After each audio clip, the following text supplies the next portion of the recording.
Hi, this is Mark from Mobile Geeks, and today I'm here to take a look at a Kindle from Amazon, but not the regular paperwhite Kindle. What I do have here is the Kindle Oasis, which is the brand new ebook reader from Amazon, which comes with a premium price point. And what I'm going to do right now is I'm going to do a little unboxing, give you a first impression, and yeah, I think that is a good starting point for an ebook reader. Okay, let's start with the unboxing. So here is the Kindle Oasis, and what you maybe notice at first glance is the sticker here, which shows the color of the cover, which is included, which is something which is really different to the other Kindles you had in the past, where you had to buy the cover as an extra all the time. So yeah, besides that, there is nothing really special here. We have the 3G Wi-Fi version, which is the even more expensive version, which is around $350, I think. I think with only with Wi-Fi, it's around $300, which really is a premium price point for an ebook reader. And yeah, I give you later my 2 cents if it's really worth the money, or if you should consider buying one of the older models. Besides that, it's readable in sunlight, no surprise there with the e-ink display. We have 300 ppi touch display, built-in light page turn buttons, which is something which is new compared to the standard Kindle, not to the Kindle Voyage, which also had sort of a button at the sides, and a charging cover. Like again, the cover, I think we start unboxing and then you see what they mean by that. So when you unbox it, you have two little packages here. One contains the Kindle and the other one the cover. So let's start with the Kindle. Yeah, as you can see, I already unboxed it before to make the settings for me, so I can show you some actual books on it. Besides that, there is the information nobody cares to read, and there is an USB cable in here. And then let's take a look at the cover. As you may have noticed, it's black, and it comes in black leather and a little bit asymmetrical.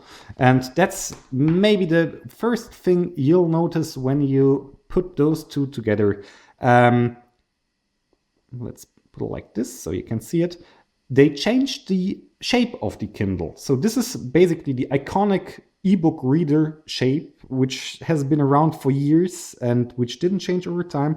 This here is a little bit more like a quadrant, but the reading itself again is also basically the same format. So they basically what they did is they changed the size here at the bezel at this side. What you can also notice, and I'll put it like this, that the new one is a little bit asymmetrically. So it's not symmetrical like this. It comes with a little bit within, yeah, incline, I'd say. This stops at the moment where you connect the cover. So when you connect the cover, it's perfectly even here. The cover has a built-in battery, which Kindle or which Amazon says will give you battery life for a month compared to a week without it. So what's nice about this cover is that it's charging the Kindle the moment you connect it until the point where the Kindle is full, and the cover so basically is sort of a backup battery.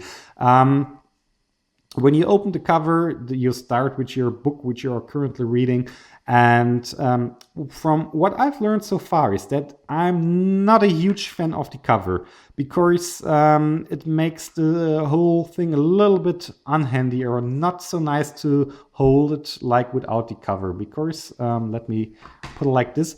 When a cover isn't connected, I think this is really a really light device, which is nice because with a book you hold it for a very long time, and so weight basically does matter at that point. From the display itself, we have a 300 ppi display, which is really sharp. So let me zoom out with that, and I hope you can see that. So you really, even at the smallest setting, at the smallest letter size, you can read it perfectly. And that is a really nice thing. What you probably have noticed at this point is those two buttons here at the side. So you have the page, yeah, the page selector. You can either go into the one direction forth, or you can go back. I like that really, because I wasn't a huge fan with pressing like this, because the problem here is when you wanted to go back, you really your thumb wasn't long enough. You had to use the second hand to go to the back part of the page. So this is really a huge plus. But the Kindle Voyage, which looks a little bit more like the Paperwhite, had also this feature on either side. So yeah, I'm not sure if that's such a huge plus. What you could see here, and what I really liked when I was reading on the couch or lying in bed and reading and turning around, the moment where you turn your Kindle around, here's an accelerometer integrated, which means it sees where it's the top, and which flips the page for you. So what also happens, it's always the setting of the buttons is the same. So this is forth, this is back. And when you turn it around, the upper button again is forth, the lower button is back. And when you just have it without the cover, I think this is really nice to hold. It feels good. So yeah, that's basically a lot of words for ebook reader. So what else is there to say? I mentioned the price. The price is a premium price for an ebook reader, which basically doesn't do more than reading books, which is, this one here is $350. This here is, I think, around $100 or $80. On both you can read your books. What I did like is the new UI of the operating system here, where you can choose the book, where you can go to the shop.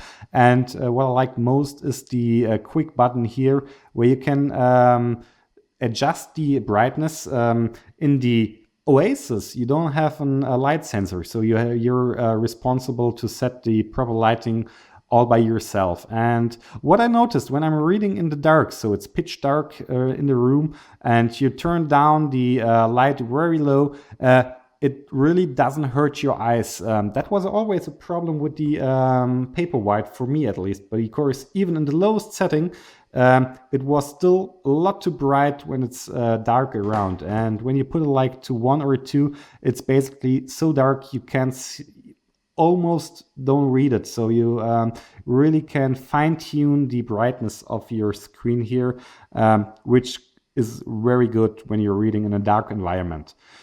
So is it worth the $350? I'm not sure. That's the honest answer. I think that's the best ebook reader I ever had in my hands so far.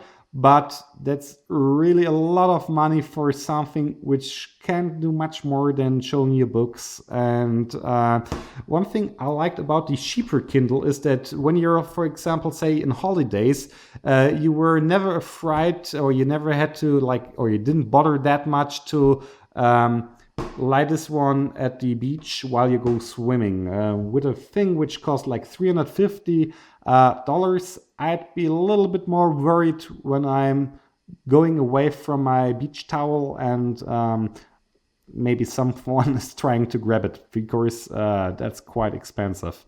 You could get a real tablet for the or for even for less, like this Huawei MediaPad, which would cost you less than the